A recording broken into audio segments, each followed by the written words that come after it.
கடலை மாவில் sponge cake மாதிரி கேசரி. வாங்க வீடியோக்குள்ள போகலாம். சப்ஸ்கிரைப் பண்ணாதவங்க சப்ஸ்கிரைப் பண்ணிட்டு வீடியோவை ஸ்கிப் பண்ணாம முழுசா பாருங்க. நல்லா சாஃப்டா சூப்பரா இருக்கும். ஆரோக்கிய உணவும் அற்புத வாழ்வும். இதுக்கு ஃபர்ஸ்ட் ஒரு நான்ஸ்டிக் தவாவில் 125 கிராம் கடலை மாவை போட்டுட்டு கறிக்கிடாம அந்த பச்சை வாசம் போறது மாதிரி நல்லா வதக்கி இதை ஒரு பவுல்ல மாத்திக்கலாம். இப்போ இந்த கடலை மாவுல 125 ml காய்ச்சின பால் ஆற வச்சுட்டு கொஞ்சம் கொஞ்சமா ஊத்தி கட்டி இல்லாம நல்லா மிக்ஸ் பண்ணி விட்டுறலாம்.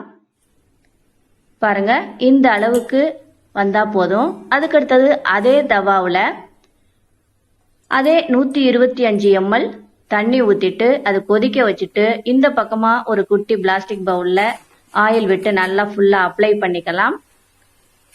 இங்க இந்த நான்ஸ்டிக் தவாவில் தண்ணி கொதிச்சதும் இதுல ஒரு 100 கிராம் சுகர் போட்டுக்கலாம். உங்களுக்கு சுகர் நிறைய வேணும்னா இன்னொரு 25 கிராம் போட்டுக்கிட்டா போதும்.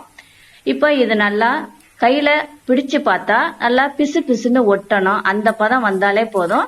நம்ம கரைச்சி வச்ச கடலை மாவை இப்ப அந்த சுகர் பாகுல ஊத்திடலாம். ஊத்திட்டு இதை நல்லா கிண்டி விடலாம். கிண்டி விட்டுக்கிட்டு இருக்கும் போதே 1 டேபிள் ஸ்பூன் நெய் விட்டு அதையும் சேர்த்து நல்லா கிண்டி விடலாம்.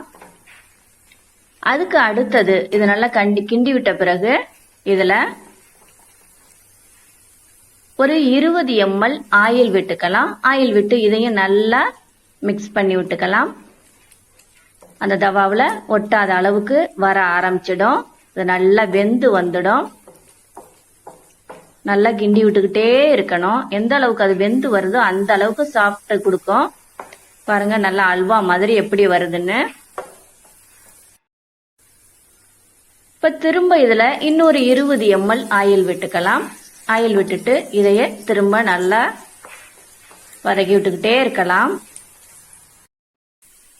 அடுத்ததா திரும்ப 1 டேபிள் ஸ்பூன் அளவுக்கு நெய் விட்டுக்கலாம். நெய் விட்டு இது நல்லா வதக்கி விட்டுட்டு 15 முந்திரிய உடைச்சு போட்டு நல்லா இது எல்லாத்துலயும் சேர்றது மாதிரி நல்லா மிக்ஸ் பண்ணி விட்டுக்கலாம். இதை இப்படியேவும் நம்ம சாப்பிடலாம். இது மாதிரி ஒரு பிளாஸ்டிக் பவுல்ல அப்படியே எடுத்து நல்லா ப்ரெஷ் பண்ணி விட்டு இதை ஒரு பெரிய பிளேட்ல நல்லா கவிழ்த்து தட்டி விட்டோம்னா நல்லா ஒரு ஸ்பாஞ்ச் கேக் மாதிரியே தெரியும். சூப்பரா இருக்கும். ட்ரை பண்ணுங்க. தேங்க்யூ.